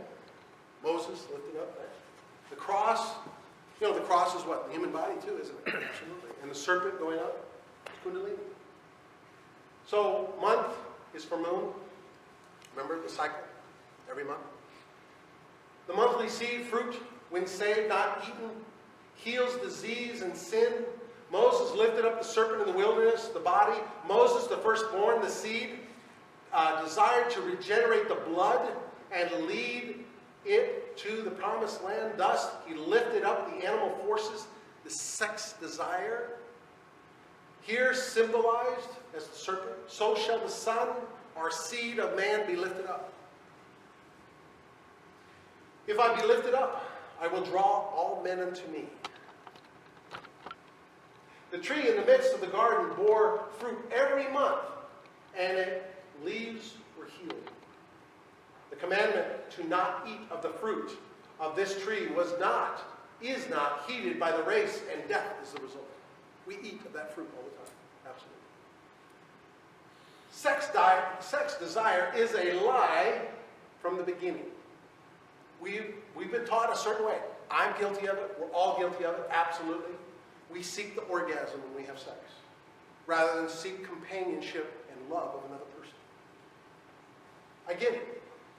I'm guilty of it as well. Christ is an oil that flows from the brain. Okay? So again, we're going back. Okay, so but now this is important. Dr. George Carey. Primitive Christians, he says, fully realized, well, who do we know they were? They were ancient Masons, weren't they? Absolutely. Fully realized and taught the great truth of Christ was a substance, an oil, an ointment contained especially in the spinal cord. Consequently, in all parts of the body, as every nerve in the body is directly or indirectly connected with the wonderful river, the spinal cord, the river, that flows out of Eden, the upper brain, to the water of the garden. Your body is the garden, right? For his seed remaineth in him, right? From the Bible. Absolutely. We know that there are many millions of dormant brain cells in the cerebrum, especially in the most high portion of the seat of spiritual facilities. Or we may say the key. Remember, go back to the key of Freemasonry. Key of Masonry is regeneration. The key. Which, when touched with the vital fluid set free, cast on the waters and lifted up, through the process of physical regeneration, completes the at-one moment with the ego. Absolutely. Whose indwelling place is a cerebellum. And then the statement, I and the Father are one. You've come home. You've come home. You've come back up. Becomes a living thunder and a flaming light. You want enlightenment? Yeah. You want that light? Yeah. Save it for 12 months. Okay. The dormant cells may be likened to a flower yet in the bud. But when the substance that is required for their completion reaches them, the modus operandi of the plan of salvation, the buds open and unfold, and then vibrate. Talking about vibration, right? Vibrate at a rate that causes the realization of a new birth, the birth from above. He that is born of God will not sin, for his seed remaineth in him. Now this is cool. That's why I said, they like to put the solar plex up here. I think it's a little lower. And this will make sense. Okay, again, this is from Dr. George Carey. Now we're familiar with this. This has multiple meanings. But I think this was poignant. Because of course the egg will have significance. And then of course the serpent, or the serpent fire, the spirit fire. Right? So near the base of the spinal column is a gland larger than a hen's egg, into which is secreted a small amount of oil. This is cool. The sacral region of man's body, near the base of the spinal column, is a gland larger than a hen's egg, or spongy character, and into which is secreted a small amount of oil into the bladder. This gland, the prostate, he tells us what it is. Prostate. Or about the purpose of the secretion, except that in elderly men it often becomes the seat of disease called prostatitis, prostate cancer, right? Yeah, that's the end result of what? A life, not good. Oh, here's the kicker, guys. Here's the kicker. And that in young men of dissolute habits, I didn't say it, he did. Use your own imagination. The secretion becomes filthy. This gland is known in the East as the Kundalini. It's down here. And in the New Testament, Greek is cardia.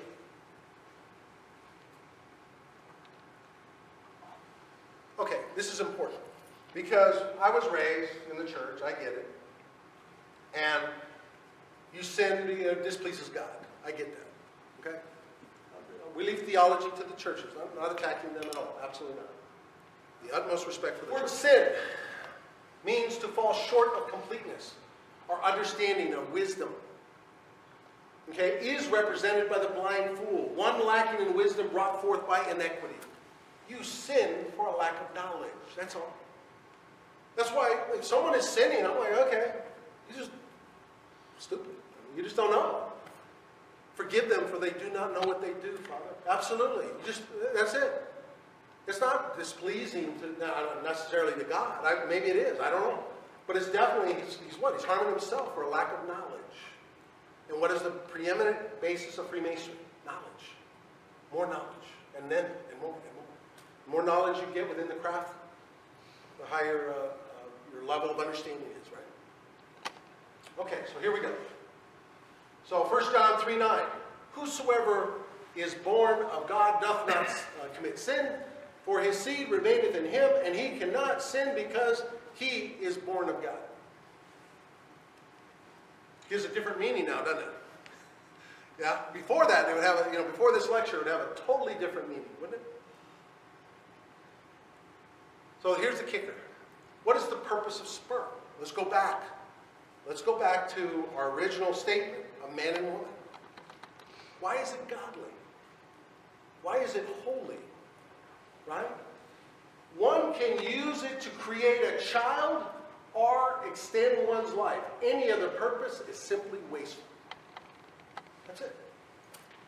That, according to esoteric teachings, any other purpose is simply wasteful. Even if it's with your wife. Okay? Unless you, like my son, I hope you don't mind, I'm going to embarrass him here, they're trying to have a child. Nothing wrong with that. Absolutely. We talked about it. They're trying to have a child. That's a godly act. But what happens when she's pregnant? You can still have sex if you want, but stop releasing the seed. I mean, if your purpose is to have a child, it's a godly act. It's a holy act, absolutely. But to release it otherwise, all you're doing is what? Shortening your life. And that will become more apparent. There is no mystery greater than man himself. Absolutely. There is no mystery, no marvel in all the universe that is greater than man himself. Man, know thyself. Confronts us down through the ages, but only a few have paid attention. Only a few. Please remember, we love the pyramid in the craft, don't we? We love it. Right? Just remember one thing. It's very narrow at the top of that pyramid. All the powers of the universe are potentially contained in man's physical body. All the powers of the universe are contained in man's physical body, and all his organs are nothing else but products and representatives of the powers of nature.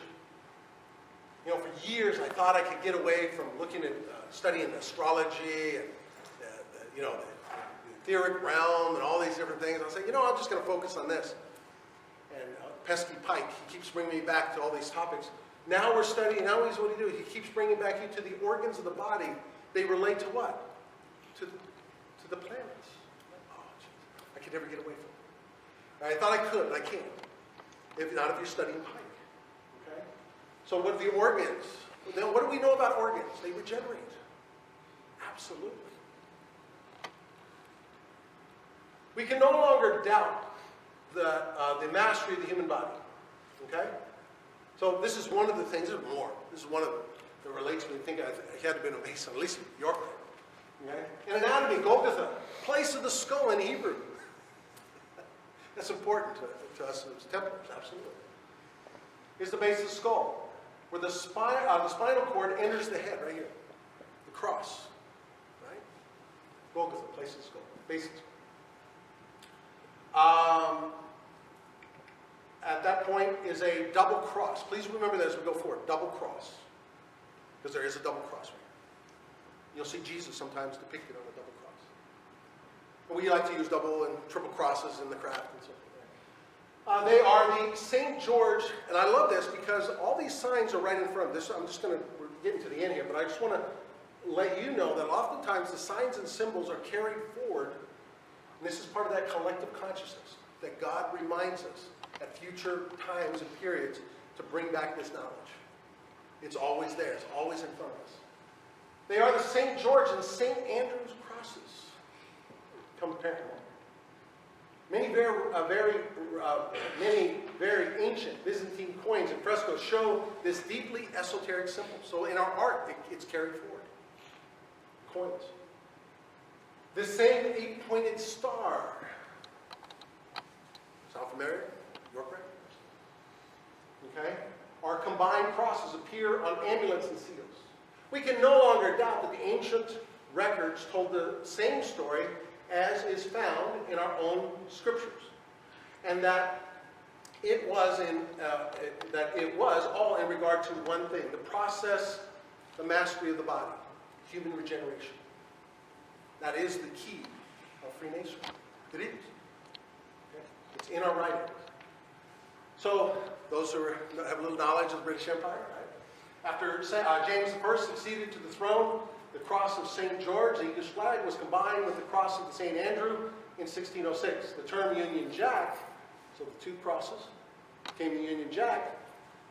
They come from the jacket of the English or Scottish soldiers, or from the name of James I, who originated his first union in 1603. Okay? So cross is important. Okay? If you see the double cross, and then of course you can see the temple cross. So here we go, and we have Masons within the craft. Well, I don't want to become a Yorkite because, that pesky Jesus stuff. I hear it all the time. I'm not very religious, and do you define yourself as a Christian? Yeah, but I don't like being them throwing that in me. Because the world has taught us what? To throw out the teachings of Christ. No, not at all. A Christian, proud of it. Okay? I'm not a Bible thumper. No. But I have a lot of Mason friends. Well, I just want to become I want to become a Scottish Rite because I don't want to do with those. I want to have to do this Christian stuff. Really? Well, you're missing the whole story, guys. Pike was quite clear. He became a York Rite, then a Scottish Rite, and he wrote about it quite a bit in most of them. He was proud of his relationship with York Rite. And the teachings are very, very similar. So the sign in which the true alchemist works is the cross. So you really want to understand regeneration? You can't get away from the teachings of Christ. I'm sorry. I know. It's there. The alchemist works under the sign of the cross. It's evident. It's in all the writings. It's absolutely there. The highest aspect of alchemy is the regeneration of man in the Spirit of God from the material elements of his physical body. The physical body itself is the greatest mystery, right? It's the greatest mystery. Because in it are contained in a condensed, solidified, and corporeal state the very essences which go to make up the substance of the material man. This is the secret of the philosopher's stone. Go back to our earlier slides. The Holy Grail, the elixir of life. What is that? The philosopher's stone. That's the quest for immortality, life extension. The sign in which the true alchemist works is the cross. You can't deny it. You can deny it all you want. That's fine. But if you want to understand what the ancients were considering, you can't throw out the ideas of Christianity. I'm sorry. And I'm not talking about Christian theology. That's not what I'm talking about. I'm talking you better have a general understanding of Christian theology, but then you go into the esoteric writings and they hide many of their secrets within the overtone of Christian teachings. I just threw this in. I just thought this was cool. So lemon, the cell adhesive molecule that holds us together is the shape of the cross. How cool is that? Nothing to see here. Forget collective consciousness. Okay, so this is important. Okay, I'm a proud member of the Red Cross of Constantine, and of course I give one of the lectures, but it's kind of cool. And I'm familiar with Carey. Okay. Plus Kundalini equal immortality. And I started to look at this more and more, and I'm memorizing the speech. And I'm going, wait a minute. He's talking about the labarum. I started looking it up, and I'm going, wait a minute. Here's the labarum, the cross, the elements. What is he talking about? The serpent. So the origin and nature of ki. What we call ki is information in a biology field which acts something like a radio field or magnetic field. Remember I told you? What is the vagus nervous system? It's a radio field. Absolutely. Ki has been a necessary part of all life on Earth from the very beginning because it acts as the nerves, eyes, ears, taste, and communication of every individual living cell. Every cell contains a large chemical molecule called the genome, which acts as its brain and also stores all the information needed to create a human being. As genomes increase, they work as a collective brain to build the body. The brain organ in our head needs us to believe that it has the only human awareness of our bodies. So it makes awareness from the genome intelligence to make it subconscious to us. So what happens when you deny something? Immortality is impossible. Can't happen. You've already set your fate. Your fate is done. You will. I mean, you're just. I'll be happy if I live 80 years. Okay. When the guy from Indonesia was 148, he said, you know what? I have no reason to live. I'm ready to die. He died within a year. You're telling your body. You're telling your genes. Right? Let's go back. Key. Carey. Think about that as we go forward. It's interesting. And the serpent, just by accident, it happens to be on the libera. Okay? Well, let's get into the elements here, right? Okay, so the Emperor Constantine I used the pentagram together with the Kairos symbol, a symbolic form of the cross, in his seal and amulet. Interesting. Notice the serpent fire going up. This will all become evident as we go forward. Of course, the 33rd degree of Scottish Rite. Nothing to see here. Again, there's some confusion, particularly when I talk to my brethren. They'll talk about different elements. Just remember the last 9, they have a tendency to fuse together, especially as you get older. Well, there's not 33. Okay, got it. Not everyone does have 33. Some have 34. Some people have a tail. But generally speaking, 33 is considered the norm. Some people have 32 and 31, absolutely. But 33 is considered optimal. Now, going back to what I said earlier, I'm just giving you a little clue how the esoteric sciences work. I want to encourage your own study, your own allegorical analysis, and share them with your brethren. We're mandated to do that. If you have knowledge, you're required to share it with the world. Okay? Some things you probably shouldn't. Last year I had a closed meeting with just brethren, but this knowledge is open to the world. So, because his book is out there. So here's clues from Albert Pike. Now remember, go back with De Hoya. He redid Albert Pike's book, Morals and Dogma. It's a great piece of work. It's absolutely wonderful. I have a copy. I use it all the time, especially for referencing. Wonderful. But why did the other brethren upset with Albert Pike? Because there are clues within his writing. He left us clues. Absolutely. Lower left-hand corner. On the page is the number, I told you, pay attention when you see 33. No reason for that 33 to be there, except it's a clue. Page 501, when broken down, 5 plus 1, plus 0 plus 1 equals 6. When divided by 2 sets of numbers gives us 33. 2 sets of 3 are 33. So 501 by itself doesn't mean much, but it goes to 6 divided by 2. 33. So both clue and 1 refer to the esoteric use of 33, like 33 vertebrae of the spinal cord. The pyramids on the 33rd parallel, Jesus lived 33 years, etc. In short, when you see the number 33, look closer for important clues. And I spent a couple weeks on this page. I couldn't figure it out, and it hit me. Clue number 3. The words in the second sentence are written, quote, "The sun, our moon, is seized by a huge serpent." By itself, you're like, what? What does that mean? It doesn't mean anything. The sun and the moon has different meanings, doesn't it? The sun and moon are Masonic symbols, right? Blue Lodge, male and female in particular. Okay. Also colors. One is white, and the other one is gold. Remember? Land flowing with milk and honey. Dr. George Carey refers to the moon as the sun. The sun as the milk, and honey, which is secreted from the brain and travels down the spinal cord, are serpent.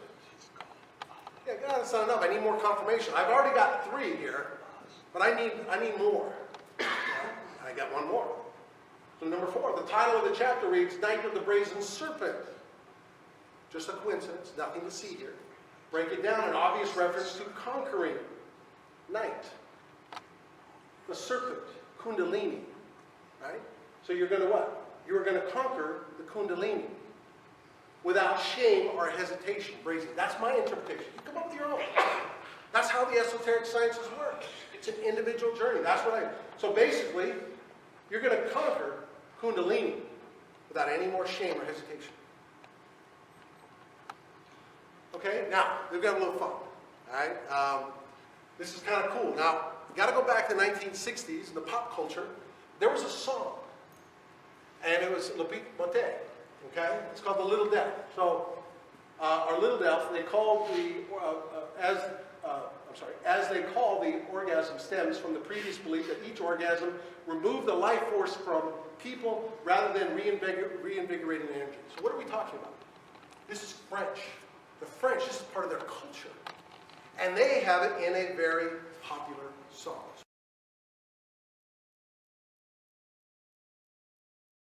So please, let's just take a minute, enjoy this.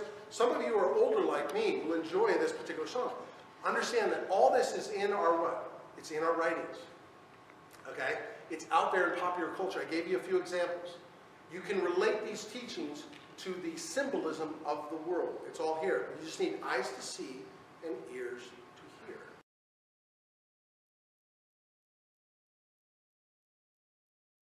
About the topic we're actually talking about today. And you have to have been there in 1969. It was on the radio all the time. I thought, you know, here I'm a young man, 8 years old or so, and they're playing this song, and I'm like, oh, what's going on? But what is it doing? Okay, and they're talking about, basically it's a French song talking about the little death. Every time you have an orgasm, you experience a little death. It's right in front of us. This is part of their culture. Now this is interesting, and I didn't know this, and I looked it up, and it's true. So what happens to them, and this is, again, we'll go back to the phallic system of many of the ancient cultures. How important was the idea of an erection for a man? It was very important. What happens when you die? Most men get an erection. It's fascinating.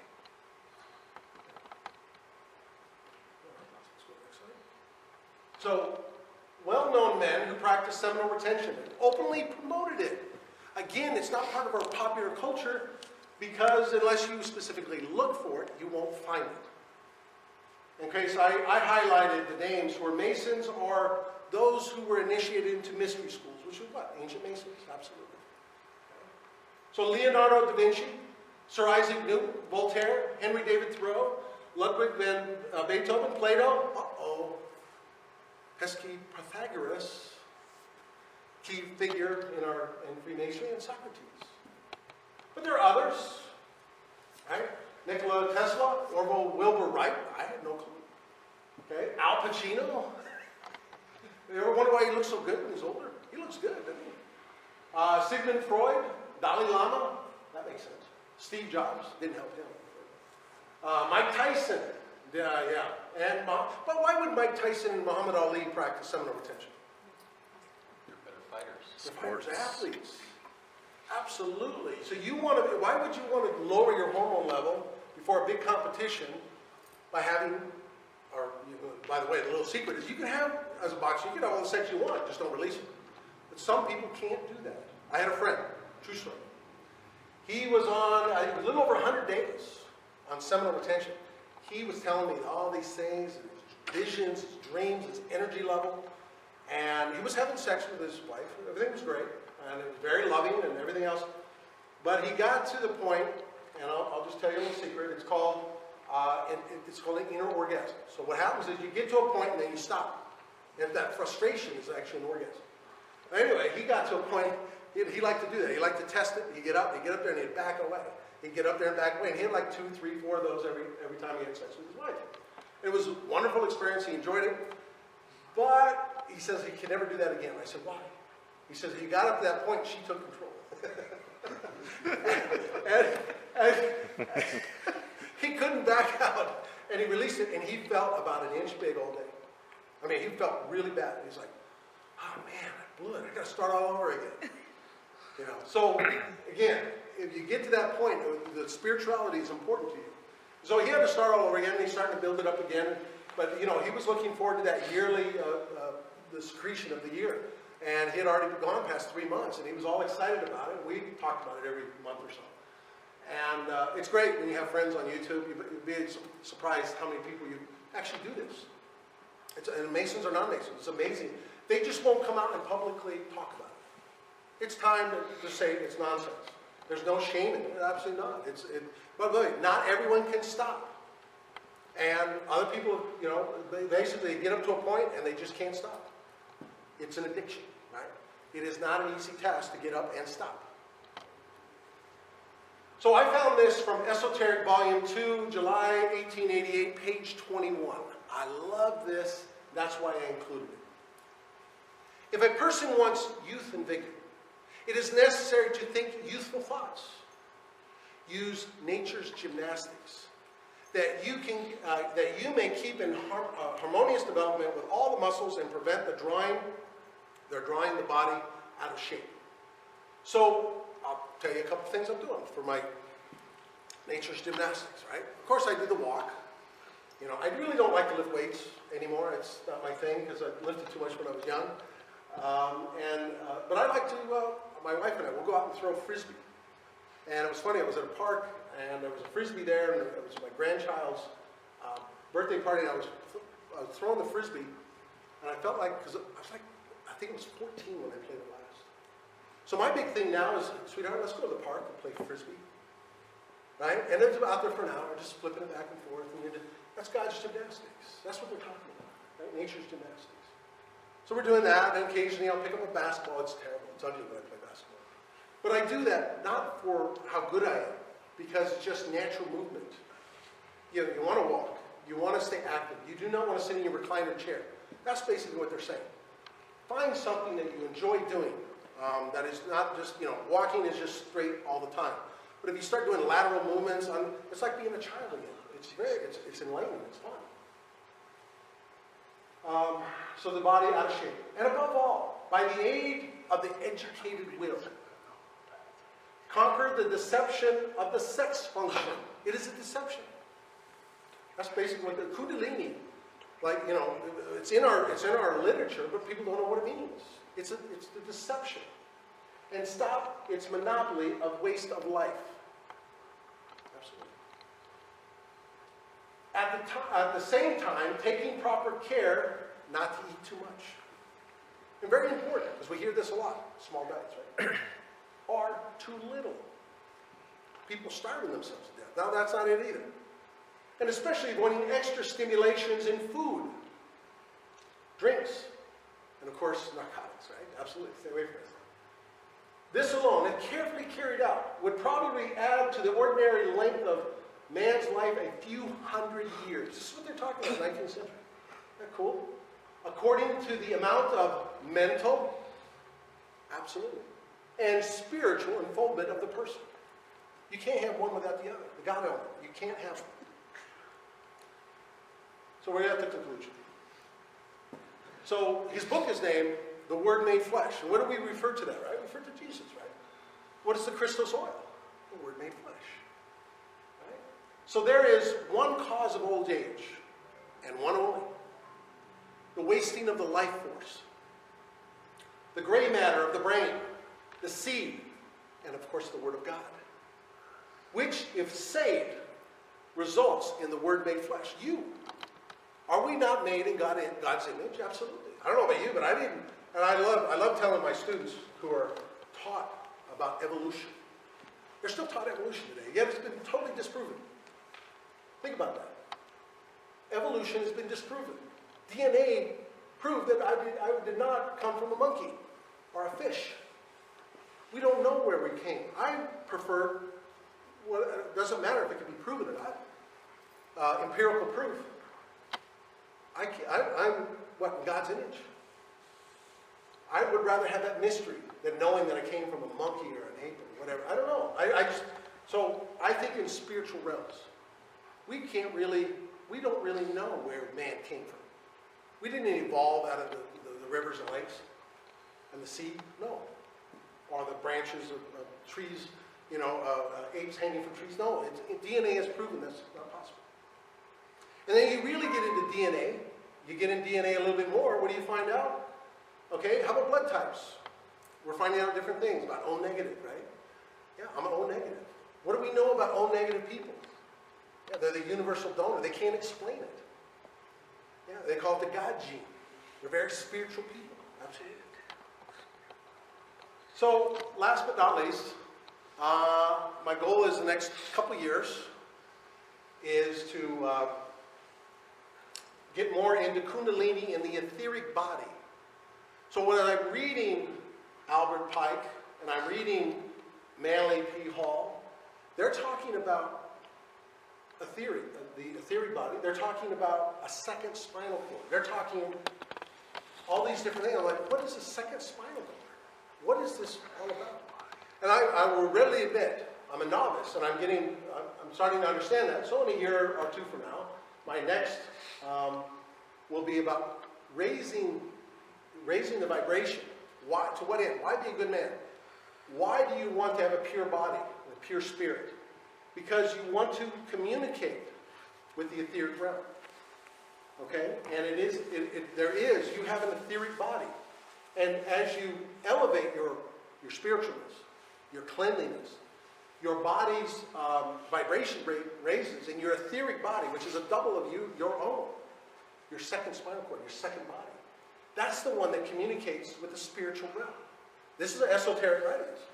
You know, if you want to learn more about it, look up in particular Theosophy, one of the esoteric stuff, one of our sister branches, right? They're out there. They have some great stuff on that. But we talk about in our own, and just so you know, when you think of etheric body, we talk etheric realm, what are you talking about?